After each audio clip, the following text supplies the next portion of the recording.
एक मिनट देख रहे हैं आप और मैं आपके साथ रंजना रावत। चलिए देखते हैं देश प्रदेश की तमाम बड़ी खबरें।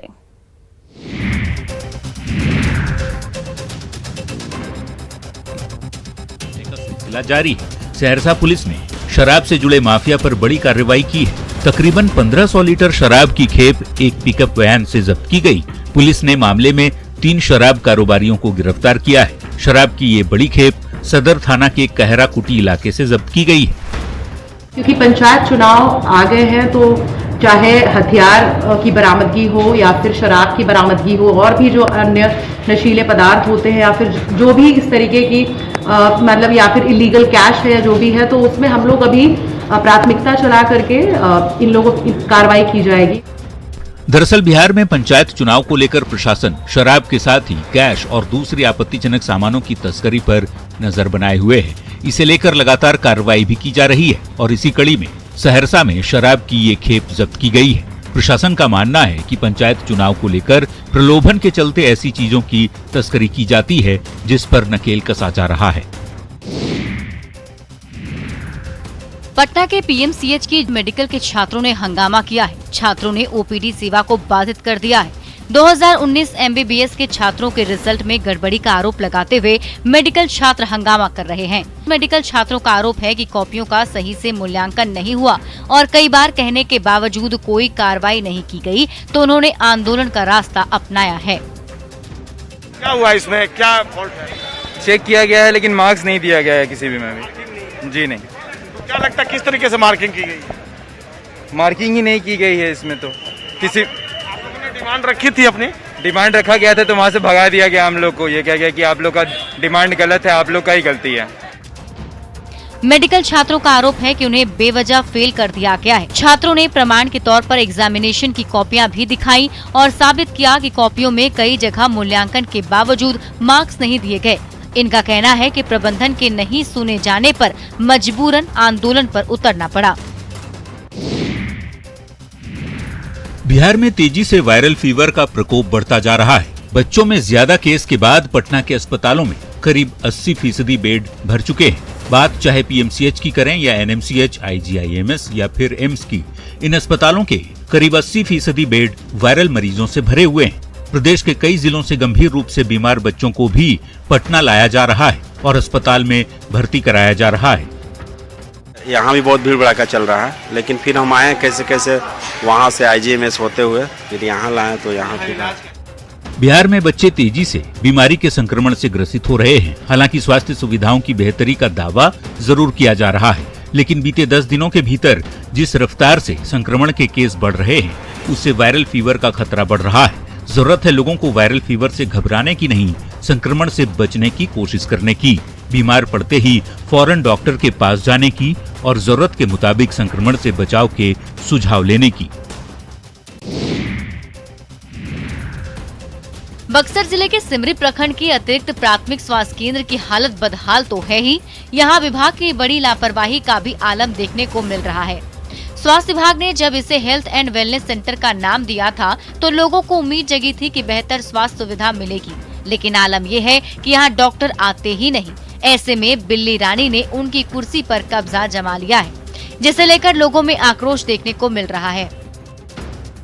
सर, हम लोग का जमीन का तो कीमत कोई सोच ही नहीं सकता है। इसका कीमत 20 लाख से अधिक है, मगर हम लोग दान किए कि हमारे गांव को सुविधा मिलेगा, लेकिन ये सुविधा देख लिया जाए सर। अब इससे अधिक क्या हम कहें। अस्पताल में डॉक्टर कभी कदाल आते हैं, लेकिन कोई इलाज नहीं, कोई सुविधा नहीं है, कोई दवा नहीं है, कुछ नहीं है सर। ग्रामीणों ने बेहतर स्वास्थ्य सुविधा मिलने की उम्मीद में अपनी जमीन दान में दे दी थी। उन्हीं की जमीन पर सरकार ने भवन भी बनाया, लेकिन इलाज करने वाले डॉक्टर ही नहीं आते और लोग परेशान हैं। ऐसे में बड़ा सवाल स्वास्थ्य महकमे पर भी खड़ा हो रहा है।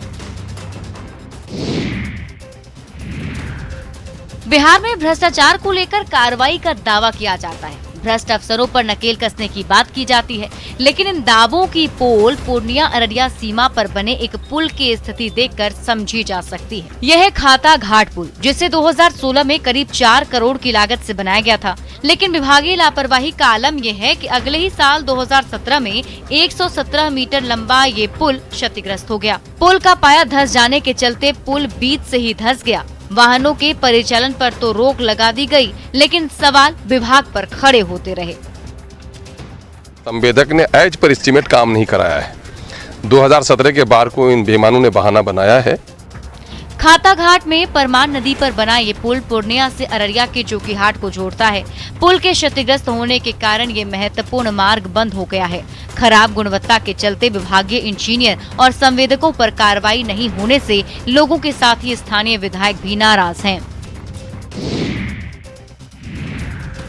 सीतामढ़ी के बेलसन प्रखंड के चंदोली घाट पर आम लोगों की जिंदगी रोज दांव पर लगी रहती है।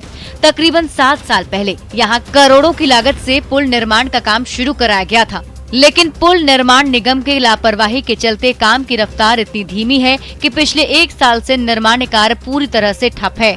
मजबूरन लोगों को नाव के सहारे ही रोज नदी को पार करना होता है। यहाँ पर तो दरअसल बात है कि जो आने जाने की जो सुविधा है यहाँ पर जो पूरी तरह से बाधित है, और एक दो से 2 या 3 नाव है यहाँ पे, वो भी अच्छा से मतलब कि उपलब्ध नहीं हो पा रहा है लोगों को, और आने के क्रम में कितना बार तो नौका दुर्घटना हो ही गया है। सरकार ग्रामीण इलाकों में विकास के लंबे चौड़े दावे करती है, लेकिन बेलसन के चंदौली घाट की स्थिति देखकर दावों की सच्चाई को समझा जा सकता है। ऐसे में जरूरी है कि यहाँ चल रहे पुल के निर्माण कार्य में तेजी लाई जाए ताकि ग्रामीणों को समस्या से निजात मिल सके।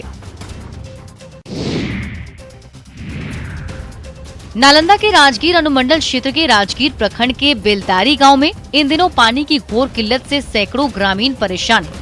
लोदीपुर पंचायत के बेलदारी गांव में अभी तक नल जल योजना का लाभ लोगों को नहीं मिल पा रहा है, जिसके चलते 1500 की आबादी वाले गांव के लोग आज भी 2 चापाकल पर ही निर्भर हैं। यही नहीं, पानी भरने के लिए यहाँ आपाधापी मची रहती है। लोग मारपीट पर भी उतारू हो जाते हैं। गरीब आमदी के न कोलनी दे रहा है, न नाली देता है, न चापाकल देता है। 2 चापाकल है तो पानी लाने जाते हैं तो झगड़ा करता है अपना अपना दुआरी पर, जिसका दुआरी पर है जब पानी लावे जाते हैं तो झगड़ा करता है।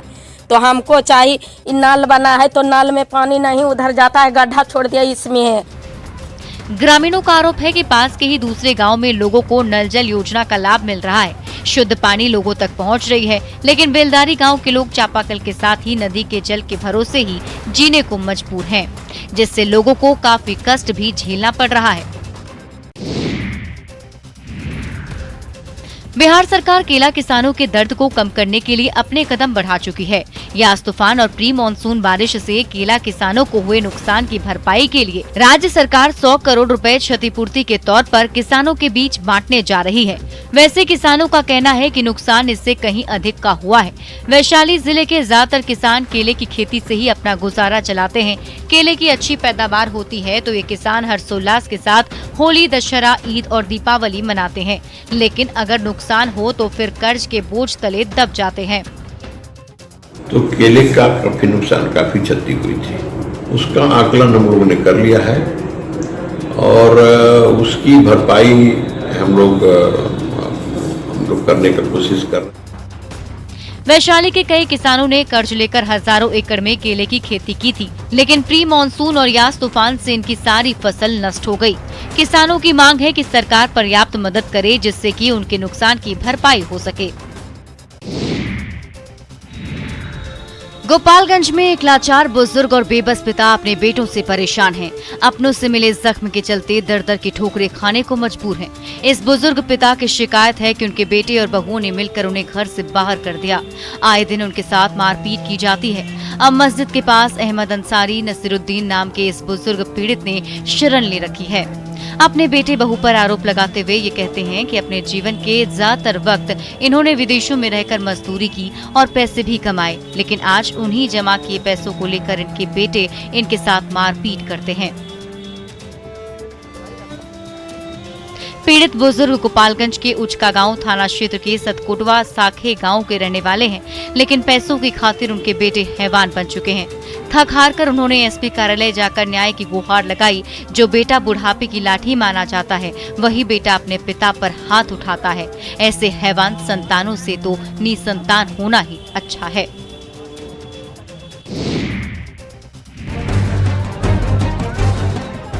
पुलिस के खिलाफ लोगों में गुस्सा लगातार देखा जा रहा है। दरअसल कई बार अपराधियों के नहीं पकड़े जाने से लोगों में नाराजगी हो जाती है। बेगूसराय में भी कुछ ऐसा ही मामला देखा गया। शुक्रवार को पुलिस की कार्यशैली पर लोगों ने सवाल उठाए और फिर सड़क जाम कर जमकर बवाल किया। मामला मध्याह्नी थाना क्षेत्र के खड्डा गांव की है। लोगों का आरोप है कि पिछले 20 अगस्त से ही लापता व्यक्ति को ढूंढने में पुलिस नाकाम रही है।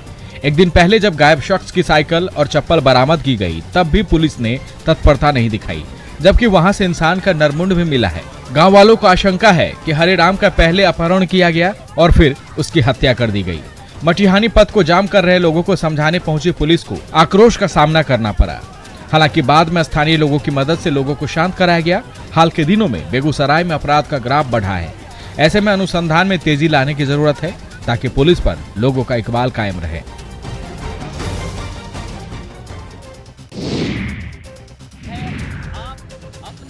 पुलिसकर्मियों के साथ हाथ में हथकड़ी पहना ये कैदी जब नामांकन करने पहुंचा तो सभी की नजरें उस पर टिक गई।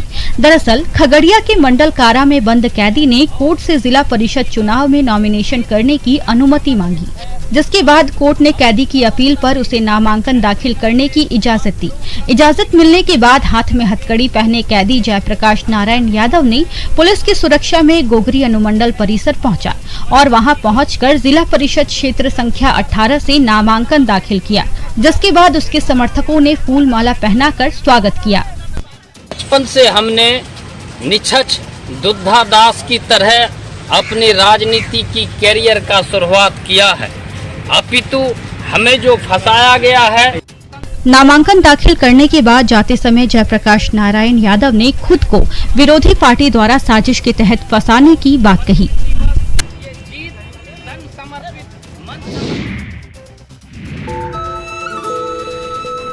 देश के 12 ज्योतिर्लिंगों में से एक रावणिकेश्वर बाबा वैद्यनाथ परिसर भी सूना पड़ा है।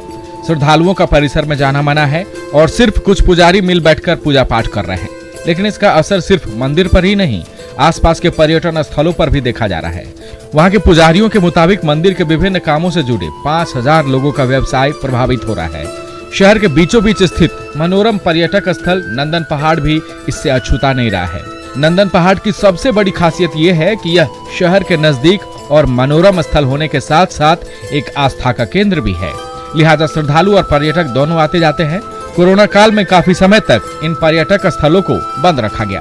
सरकार के आदेश पर अब यह खुल चुका है, लेकिन पर्यटक नहीं रहने के कारण आज भी यहाँ सन्नाटा है। प्रबंधक बताते हैं कि बाबा मंदिर बंद रहने के कारण बाहर से पर्यटक नहीं आ रहे हैं, जिससे पर्यटक स्थल को मेंटेन करने के लिए कठिनाइयों का सामना करना पड़ रहा है। इसके अलावा भूले भटके कुछ पर्यटक पहुंच भी जाते हैं तो उन्हें निराशा हाथ लगती है। सिवान में लगने वाले उत्तर बिहार के प्रसिद्ध मोनिया बाबा मेला लगातार दूसरे साल भी कोरोना की भेंट चढ़ गया, जिसे लेकर स्थानीय लोगों के साथ ही दुकानदारों में भी मायूसी है। महाराजगंज अनुमंडल में लगने वाला ये मेला करीब महीने भर चलता है, लेकिन कोरोना के तीसरी लहर की आशंका को देखते हुए सरकार और प्रशासन की ओर से मेले पर प्रतिबंध लगा दिया गया है। इस मेले में दूर दराज से लोग यहाँ पहुँचते हैं, लेकिन संक्रमण के खतरे को लेकर किसी भी तरह के सांस्कृतिक आयोजन पर रोक लगी हुई है और इसका सबसे ज्यादा असर दुकानदारों पर ही पड़ रहा है। इस पर व्यवसाय में आपके क्या असर पड़ा है? बहुत बुरा असर पड़ा है, लोग नहीं आता है। मेला 2-4 दुकानें लगल है, कोरोना के लेके मेला नहीं लगा और लोग नहीं आता। मोनिया बाबा मेला तकरीबन 100 सालों से लगता आ रहा है। इस मेले में कई गांव से अखाड़े भी आते थे। बड़ी संख्या में लोग इस मेले का आनंद लेने यहाँ पहुँचते थे और जमकर स्थानीय वस्तुओं की खरीदारी की जाती थी, लेकिन बीते 2 सालों से ये मेला कोरोना की भेंट चढ़ चुका है।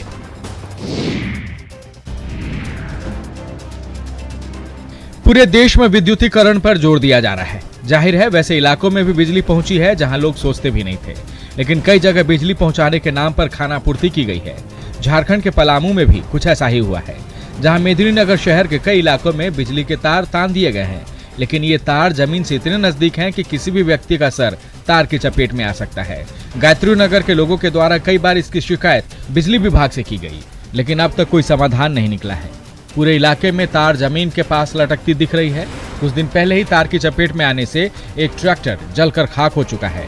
गांव वाले अनहोनी की आशंका से डरे हुए हैं। बिजली का तार इतना नीचे है कि लगता है कि रोड पे आदमी खड़ा होगा तो आदमी सड़ जाएगा। इससे कई बार मतलब दुर्घटना हो चुका है। फिलहाल इलाके में सड़क निर्माण का काम हो रहा है, लेकिन तारों की वजह से बड़े वाहन वहां तक नहीं पहुंच पा रहे। जाहिर है इससे निर्माण में लगे कंपनी को भी परेशानी हो रही है।